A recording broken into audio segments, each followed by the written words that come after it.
से तुम संग लो लगाई, मैं बड़ी मस्ती में हूँ। जब से तुम संग लो लगाई, मैं बड़ी मस्ती में हूँ। जब से की है आशनाई, मैं बड़ी मस्ती में हूँ। मेरी राधा रमण, मेरी राधा रमण, मेरी राधा रमण, मेरी राधा रमण, मेरी राधा रमण। राधे राधे दोस्तों, नमस्कार दोस्तों। आज मैं दूसरा अध्याय गीता का सुनाने जा रही हूँ। दूसरा अध्याय।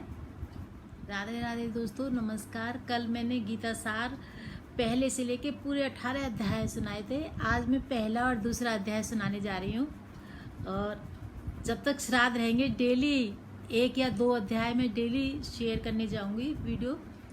उससे मेरी पूजा भी हो जाएगी और मैं आप सबको भी शेयर कर सकूँगी। राधे राधे दोस्तों, नमस्कार। कल मैंने गीता सार कंप्लीट फर्स्ट से लेके 18 तक अध्याय सारे शेयर किए थे। और आज मैं पहला और दूसरा अध्याय की वीडियो शेयर करने जा रही हूँ। डेली जब तक श्राद्ध रहेंगे 1 या 2 अध्याय डेली मैं शेयर करूँगी। इससे मेरी भी पूजा हो जाएगी और आप सब भी सुन लेंगे।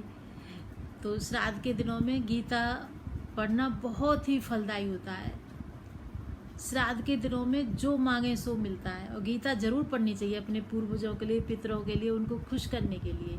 क्योंकि गीता कृष्ण ने अर्जुन को सुनाई थी इसीलिए, हम सब का, हमारे पितरों का, हमारी आत्मा का उद्धार करने के लिए अर्जुन को सुनाया था। पूरा महाभारत छोड़कर कृष्ण ने यही उद्देश्य होगा कि इससे किसी का भला हो। तो मैं सेकंड अध्याय और पहला अध्याय तो धृतराष्ट्र वाला वो सुनाने जा रही हूँ। तो आप प्लीज़ मेरी इस वीडियो को ज़रूर सुने ध्यान से और लाइक करें और शेयर करें और चैनल सब्सक्राइब भी करें। दोस्तों, पहला अध्याय। जय श्री कृष्ण भगवान की जय हो। श्री कृष्ण भगवान की जय। श्री कृष्ण भगवान की जय हो। जब कौरव और पांडव युद्ध की इच्छा से कुरुक्षेत्र की ओर प्रस्थान करने लगे तो महाराज धृतराष्ट्र बोले, मैं भी युद्ध देखने चलूंगा। तब श्री व्यास जी बोले, हे राजन, नेत्र के बिना क्या देखोगे? राजा धृतराष्ट्र बोले, देखूंगा नहीं तो श्रवण तो करूंगा। व्यास जी बोले कि इसके लिए युद्ध में जाने की क्या आवश्यकता है राजन? तेरा सारथी संजय कुरुक्षेत्र में युद्ध संबंधी जो कुछ भी कौतुक वहां होंगे यहीं बैठे सुनाएगा। व्यास जी के मुख से ऐसी बातें सुनकर संजय बड़ा विस्मित हुआ और बोला, भगवान, मैं भला यहाँ हस्तिनापुर में बैठा कुरुक्षेत्र में होने वाले युद्ध का वर्णन किस प्रकार कर सकता हूँ? हे संजय, व्यास जी बोले, मेरी कृपा से तुझे यही सब कुछ दिखाई देगा। मैं तुझे दिव्य दृष्टि प्रदान करता हूँ। व्यास जी के इतना कहते ही संजय की दृष्टि व बुद्धि दिव्य हो गई। अब आगे महाभारत का कौतुक कहते हैं, सो सुनो। जय श्री कृष्णा। 7 अक्षौणी सेना पांडवों की और 11 अक्षौणी सेना कौरवों की, दोनों सेनाएं एकत्रित होकर कुरुक्षेत्र की भूमि में पहुंच गईं। तब धृतराष्ट्र ने संजय से पूछा, हे संजय, धर्म क्षेत्र कुरुक्षेत्र में मेरे व पांडु पुत्रों की क्या स्थिति है? मुझे सब कुछ बताओ।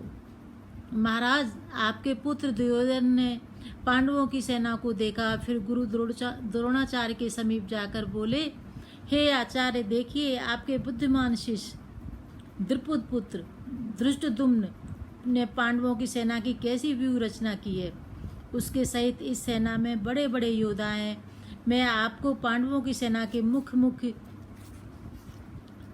योद्धाओं के विषय में बताता हूँ। इस सेना में धनुर्धर अर्जुन, युद्ध विद्या में निपुण भीम, राजा युयुधान, राजा विराट, महारथी राजा द्रुपद, धृष्टकेतु, चेकितान, महाबली, काशीराज, पुरजित, कुंती भोज, नरश्रेष्ठ शैव व सुभद्रा पुत्र अभिमन्यु व द्रौपदी के 5 पुत्र, ये सभी महारथी हैं। हे ब्राह्मण श्रेष्ठ, अब मैं आपको अपनी सेना के योद्धाओं के विषय में बताता हूँ।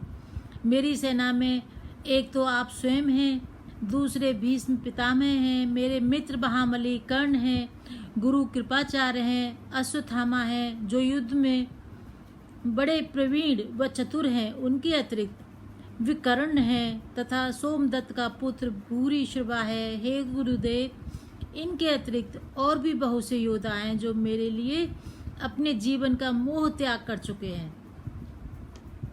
कुल मिलाकर हमारी 11 अक्षौणी सेना है और पांडवों की केवल 7 अक्षौणी से हमारी सेना के मुख्य अधिकारी और कर्ता धर्ता भीष्म पितामह हैं और पांडवों का सेना नायक भीम है। फिर दुर्योधन ने अपनी सेना को संबोधित करके कहा, अब आप अपने अपने मोर्चों पर डटे रहकर सब ओर से भीष्म पितामह की रक्षा करें। दुर्योधन के ऐसे वचन सुनकर भीष्म पितामह ने अपने प्रतापवान शंख बजाया। इसी के साथ दुर्योधन की पूरी सेना ने हर्षनाद किया। शंख, ढोल, मृदंग आदि का मिला जुला वह स्वर भय को उत्पन्न करने वाला था। महाराज, संजय बोला, अब आप पांडवों की सेना की सुनिए का हाल सुनिए।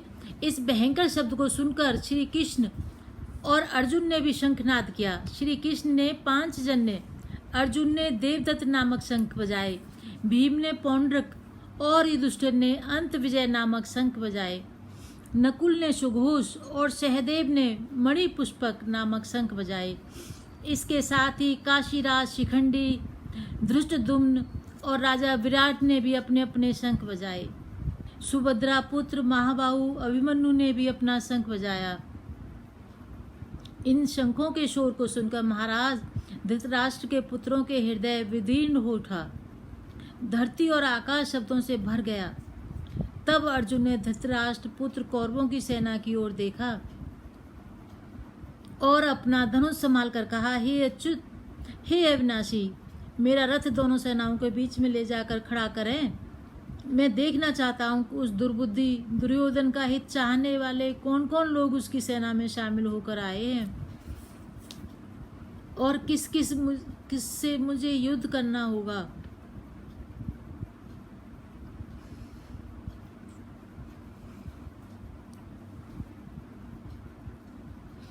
संजय ने कहा, महाराज, अर्जुन की बात सुनकर श्री कृष्ण उनका रथ दोनों सेनाओं के बीच, जहाँ भीष्म, द्रोण और आदि योद्धा खड़े थे, ले आए। भगवान श्री कृष्ण ने अर्जुन से कहा, हे अर्जुन, यहाँ एकत्र हुए कौरवों को भली प्रकार देख लो।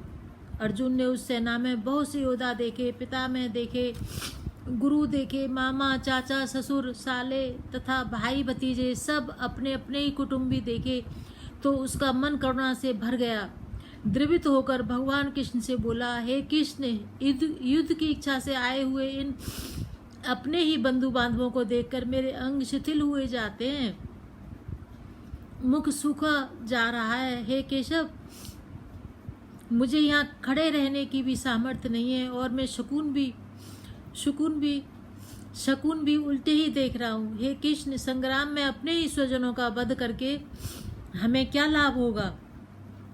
उन्हें मारकर मैं राज और सुख नहीं चाहता। हे प्रभु, जिनके लिए हम राज, भोग और सुख चाहते हैं, जब वे ही नहीं रहेंगे तो इन सब का क्या प्रयोजन?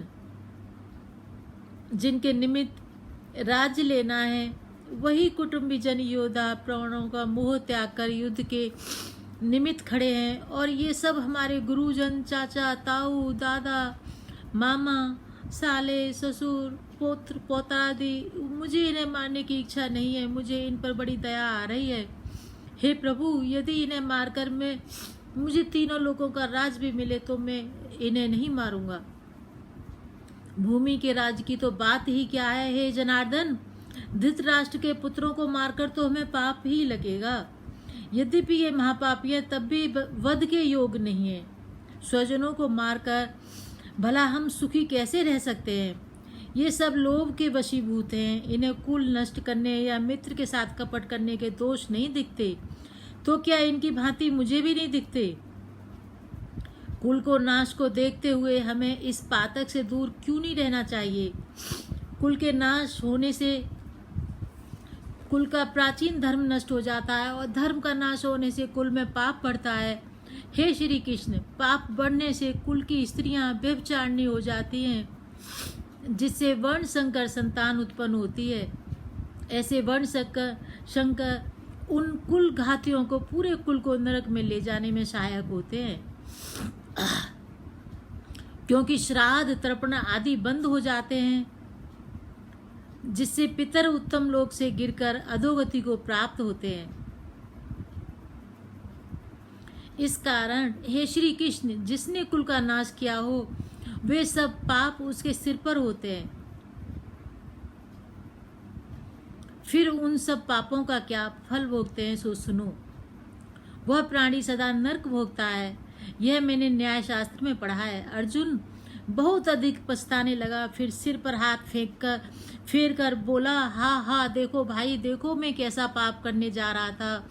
राज सुख भोगने के लिए अपने ही हाथों अपने ही कुल का नाश करने जा रहा था, मगर अब मैं हाथों में शस्त्र न पकड़ूंगा। धृतराष्ट्र के पुत्र यदि मुझे शस्त्रहीन पर प्रहार भी करेंगे तो इससे भी मेरा कल्याण ही होगा। संजय बोला, हे राजन, ऐसा कहकर अर्जुन ने धनुष हाथ से रख दिया और शोकाकुल होकर रथ के पृष्ठभाग में जाकर बैठ गया। इति श्रीमद् भगवद गीता सुनिषत्सु ब्रह्म विद्यायाम योग शास्त्रे श्री कृष्णार्जुन संवादे विषाद योगो नाम प्रथमो अध्याय। दोस्तों, ये प्रथम अध्याय का पाठ था। और अब प्रथम अध्याय का महात्म्य क्या होता है, इसे पढ़ने से क्या फल मिलता है हमें और हमारे पितरों को, ये जरूर सुनना। महात्म्य से सब कुछ फल मिल जाता है। तो पहले अध्याय को पढ़ने से, अपने पितरों को सुनाने से क्या फल मिलता है और क्या लाभ होता है, तो सुना रहे हैं। पार्वती जी ने महादेव जी से पूछा है, तो महादेव जी सुना रहे हैं प्रथम अध्याय के महात्म्य का क्या मतलब है, प्रथम अध्याय पढ़ने से गीता का क्या फल मिलता है। तो भोले बाबा कहते हैं पार्वती माँ से, एक समय की बात है, महादेव के साथ पार्वती जी कैलाश पर्वत पर बैठी थी। तब पार्वती जी ने महादेव से पूछा, महादेव, आप दिखाई तो कुछ और देते हैं, किंतु भीतर से कुछ और हैं। आप मृगछाला धारण किए, अंगों में मसानों की विभूति लगाए और गले में सर्पों व मुंडों की माला धारण किए हैं। इनमें से कुछ भी तो पवित्र नहीं है। फिर भी वो ऐसा कौन सा ज्ञान है जिसके कारण आप पवित्र हुए हैं, जिसके बल पर संसार के लोग आपको शिव जानकर पूजते हैं। हे प्रभु, मुझे उस ज्ञान के विषय में बताएं जिसके बल पर आप भीतर से पवित्र हैं। यह सुनकर महादेव जी बोले, हे पार्वती सुनो, जिस ज्ञान के बल से मैं पवित्र हूँ और जिस बल से मुझे बाह्य कर्म भी नहीं व्यापते, वह गीता का ज्ञान है। मैं हृदय में उसी का ध्यान करता हूँ।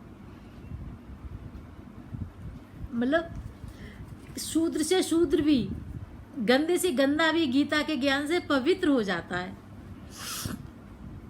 हे भगवान, गीता के जिस ज्ञान की आप इतनी प्रशंसा कर रहे हैं, उसके श्रवण से आज तक कोई कृतार्थ भी हुआ है? हे पार्वती, इस ज्ञान को सुनकर बहुत से जीव कृतार्थ हुए हैं। श्री महादेव जी बोले, और आगे भी होते ही रहेंगे। इस संदर्भ में मैं तुम्हें एक कथा सुनाता हूँ, सुनो। एक समय श्री नारायण जी पाताल लोक में शेष शैया पर नेत्र मूंद कर आनंद मग्न थे। श्री लक्ष्मी जी उनके पांव दबा रही थीं। उस समय श्री लक्ष्मी जी ने पूछा, हे प्रभु, आप तो 14 लोगों के ईश हैं, क्या आपको भी निंद्रा व्याप्ति है? निंद्रा आलस तो तामसी प्राणियों को व्यापते हैं, जबकि आप तो त्रिगुणातीत हैं और नारायण और प्रभु वासुदेव हैं। आपको नेत्र मूंदे देखकर मुझे बड़ा आश्चर्य हो रहा है। तब श्री हरि बोले, सुनो लक्ष्मी, मुझे न निंद्रा व्याप्ति है न आलस। मैं तो शब्द रूप भगवत गीता में जो ज्ञान है, उस ज्ञान के आनंद में मग्न रहता हूँ। वह एक ऐसा ज्ञान है जिसके उपजने से जीव सदा आनंद में रहता है और उसे कोई क्लेश दुख नहीं व्यापता। मेरे 24 साकार रूप अवतारों में गीता शब्द रूप भी मेरा एक अवतार है। इस गीता में मेरे अंग इस प्रकार हैं। नारायण भगवान कह रहे हैं मेरी जो 24 साकार रूप हैं उन अवतारों में एक गीता अवतार है। तो गीता जो श्री कृष्ण भगवान ही है।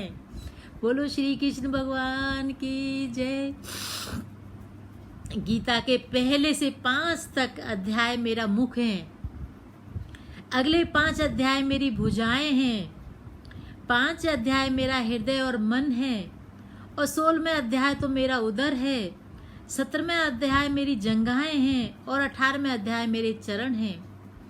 तो दोस्तों कल मैंने 18 पूरे अध्याय का गीता सार का शेयर किया था, जरूर पढ़ सुनना उसे। एक ही दिन में, मतलब पूरे 18 अध्याय का सार। चरण है, गीता के जितने भी श्लोक हैं वे सब मेरी नाड़ियां हैं, अक्षर मेरे रोम हैं। ऐसी मेरी जो शब्द रूपी गीता है उसका अर्थ मैं हृदय में विचारता हूँ और आनंदित रहता हूँ। हे लक्ष्मी, मैं तुम्हारे द्वारा चरण दबाने से उत्पन्न आनंद में नहीं बल्कि गीता के ज्ञान के आनंद में रहता हूँ। गोविंद कह रहे हैं कि मैं तुम मुझे मेरी चरण दबाती हो उसके आनंद में नहीं रहता मैं, वो तो तुम दबाती ही रहती हो, लेकिन मैं तो गीता के आनंद में मग्न रहता हूँ। हे प्रभु, यदि गीता का ज्ञान इतना ही निर्मल और आनंद देने वाला है तो कृपा कर मुझे बताएं कि कौन कौन से जीव इसे सुनकर कृतार्थ हुए हैं। पहले पार्वती माँ ने भोले बाबा से पूछा, अब लक्ष्मी माँ नारायण से पूछ रही हैं गीता का महान महात्म और गीता पढ़ने से क्या फल मिलता है। दोस्तों कितनी अच्छी है गीता।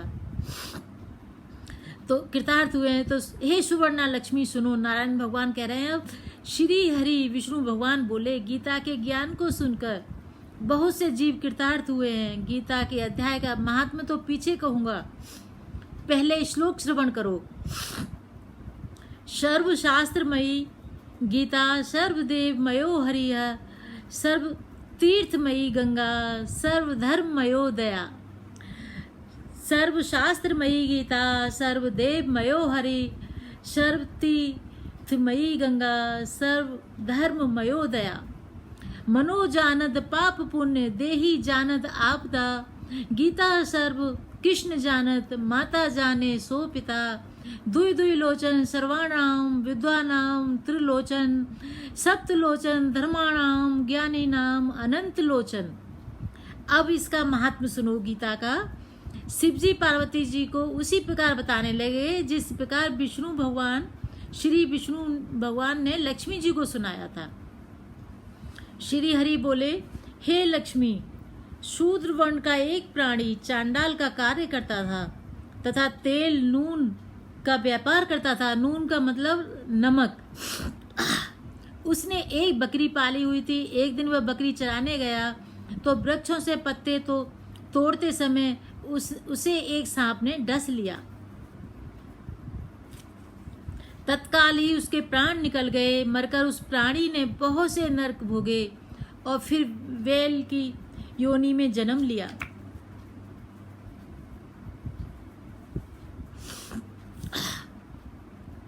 उस बैल को एक भिक्षुक ने खरीद लिया। भिक्षुक उस बैल पर चढ़कर भिक्षा मांग कर लाता और अपने परिवार का भरण पोषण करता। रात्रि होने पर उसे घर के द्वार पर बांधकर थोड़ा सा भूसा उसके आगे डाल देता। भूसा इतना थोड़ा होता था कि बैल का ठीक से पेट भी नहीं भर पाता था। इसी प्रकार कई दिन गुजर गए और एक दिन भूख का मारा हुआ बैल रास्ते में गिर पड़ा। वह मरने को था मगर उसके प्राण नहीं छूटते थे। नगर के लोग उसे देखते और द्रवित होकर ईश्वर से उसकी मुक्ति की प्रार्थना करते। कोई उसे अपने तीर्थ का फल दे रहा था, कोई व्रत, कोई उपवास का, मगर बैल के प्राण नहीं छूट रहे थे। एक दिन गणिका वहां आई। उसने लोगों से पूछा तो सभी ने कहा इसके प्राण अटक रहे हैं। लोगों ने उनके अनेक पुण्यों का फल इसको अर्पण किया किंतु इसकी मुक्ति नहीं होती है। तब गणिका बोली, मैंने जो कर्म किया है उसका फल मैं इसके निमित्त करती हूँ। उसके इतना कहते ही बैल की मुक्ति हो गई। तब उसने एक ब्राह्मण के घर जन्म लिया। पिता ने उसका नाम सुशर्मा रखा। जब वह बड़ा हुआ तो उसके पिता ने ही उसे शिक्षा दीक्षा दी। वह बड़ा ही सुंदर युवक था। उसे अपने पूर्व जन्म की भी स्मृति थी। बड़ा होने पर उसने सोचा कि मुझे उस गणिका के दर्शन करने चाहिए। वह उसके घर गया और पूछा, क्या तू मुझे पहचानती है? नहीं, गणिका ने कहा, नहीं मैं नहीं पहचानती, तू कौन है और तेरी मेरी क्या पहचान है? तो वो बोला, मैं विप्र हूँ।